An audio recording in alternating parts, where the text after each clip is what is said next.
Adam Baldwin for AFL Players.com.au. I'm now joined by former Geelong and Richmond champion and the second ever president of the then VFL Players Association, Gareth Andrews. Gareth, it must be a real trip down memory lane to come tonight and see some old faces and I guess regaling those old stories.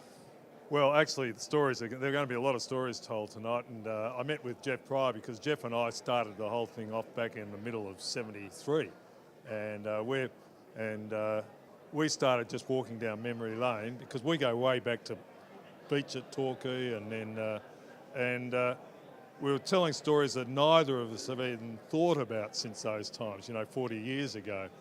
And he's been living in Canberra for all of those years, and we hadn't seen each other, and it was just great. So that multiplied with all the other guys here tonight. It's going to be pretty special. And there is, you are a life member. There's going to be 4 more inducted tonight. Yep. What does that mean to you personally, and what sort of honour does that, I guess, hold?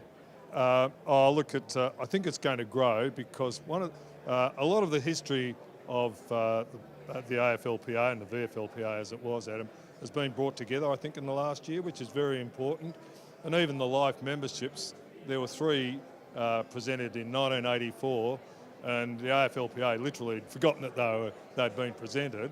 And now, and I've been involved in the Geelong Footy Club, and we're regathering our history and finding out who the important people were in its past. So that's going to be great tonight, and I'm excited about seeing you guys become life members.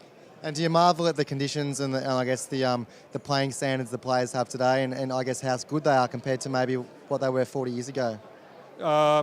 I do, but everything happens in that way, and we had it a lot better than the players who were paid a quid back in the 1930s and 1940s, and so it's all just a continuum.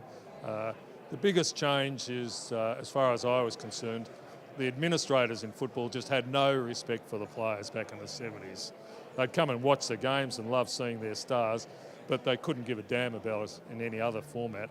And, they treated us badly, and that really kick-started the Players Association. Well, from those first meetings, can you believe that, you're standing here 40 years later and a life member and, I guess, inducting 4 more tonight, and I guess the Players Association is really in a great spot, isn't it? Oh, it's a terrific spot. There's no doubt that it's the second most important organisation to the AFL in football, and so it should be because the players do put on the game, and I think the players are going to become even stronger. The AFL knows that they can't, and it's really well run, the Players Association, and I think that's important, and the AFL respects that. Yep. There's a few, as I said, familiar faces for you in the crowd tonight. Is there one person you want to have a yarn with, throughout the night? No, not. There are. Well, some of them aren't here for, some of them are deceased, but I particularly like to point out Jeff Pryor because he's such a lovely guy, and most of the other guys at some stage or another I see them, through the period of time staying involved in footy. But Jeff, living in Canberra, just an interesting character, always was. He's as quirky as he used to be, and we've started the conversation. There'll be a lot of those tonight, Adam. Thanks, Gareth. We'll enjoy the night, and I guess thanks for all you did for the players back in the early 70s. Great. Pleasure. Thanks, mate. Thank you.